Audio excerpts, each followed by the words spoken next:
Warren, how would you define true success?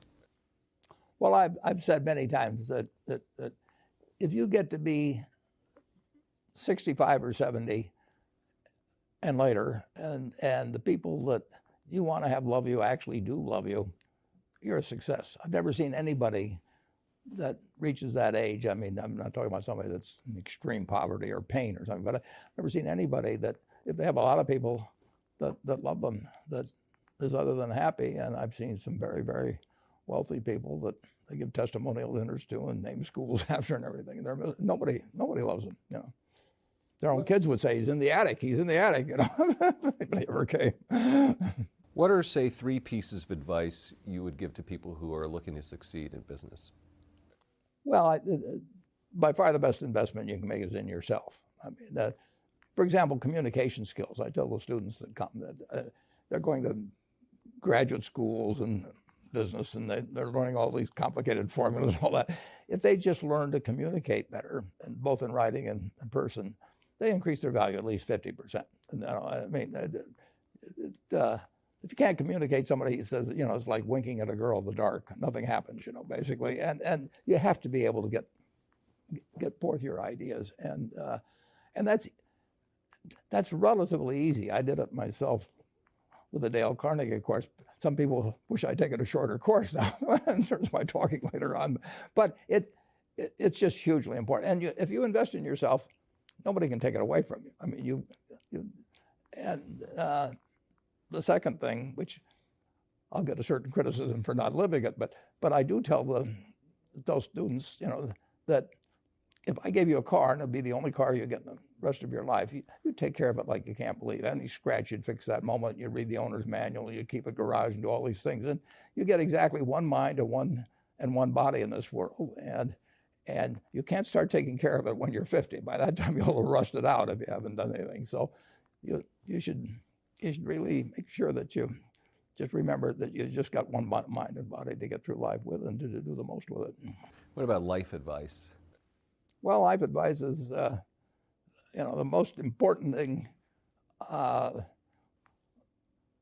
aside from the things I've talked about already, is really who you associate with. You want to associate with people that are better than you are. I mean, basically, you'll go in the direction of the people that you associate with, and you want to have the right heroes.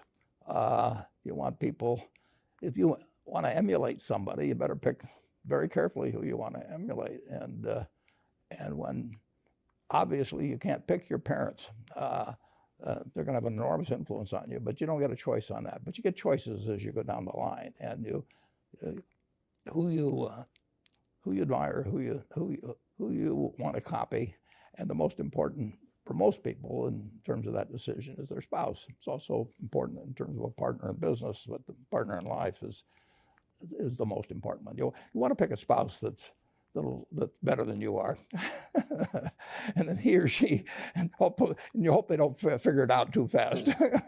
Great. Biggest mistakes people make when investing? Well, they try to, they just don't realize that all you have to do is just buy a cross-section of America and then never listen to people like me or read the papers or do anything subsequently. They think that because you can trade, you should trade. You buy a farm, you buy an apartment house, you can't resell it tomorrow, and you know the cost of moving around. Now you get something handed to you, liquidity, you know, which is instant. You can sell, and the cost of doing it are pennies, you know, compared to other kinds of investment activity. So because they can so easily move around, they do move around, and moving around is not smarter than investing. You have a pretty cool morning routine regarding what you have for breakfast and how prosperous you feel. What is that? Well, I now actually send somebody over to McDonald's usually to get me something. Since the publicity I got from earlier describing my habits at McDonald's, I now have somebody go in the office, but that was more for entertainment value. I eat exactly what I like to eat. If I liked it on my 6th birthday, at my 6th birthday party when we had hot dogs and hamburgers and Coke and ice cream with chocolate, I still like it. And I don't care about anything subsequently. I discovered it all by the time I was 6. if somebody offered me a deal when I was 20 and said, you're going to live 1 year longer, instead of living to 88, you'll live to 89 or whatever it may be, if you eat nothing but broccoli and Brussels sprouts and onions and all these things. I just said, I'll take the last year off. It probably won't be that good anyway. So I eat what I like to eat. I'm not venturesome in that area. I like how you lumped in onions with broccoli and Brussels sprouts. Well, never heard that. I just don't happen to like onions, but no, I don't put them in the same category. Okay. You and George H.W. Bush, I think. Is business school worth it? Depends on the person.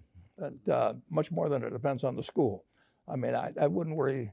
Some people are going to get a lot out of advanced education, and some people are going to get very little. And I don't even think it's important that every person go to college at all. I mean, we have all kinds of jobs at 70 or so thousand a year, 80,000 a year, that college training is not of use. And I actually was not keen on going to college myself. Yeah, my dad kind of jollied me into it. He could get me to do anything. But if they'd had an SAT test in those days, he would have taken the test for me. but because I knew I could have a good time, and I liked investing, and I didn't really feel I could read the books. So I don't, it's a big commitment to take 4 years, and the cost involved, and maybe the loans involved, and everything. And I think, depending on what your interests are in life, I don't think it's for everybody. I think it's for a lot of people, but there ought to be a reason you're going, and I didn't really see much reason.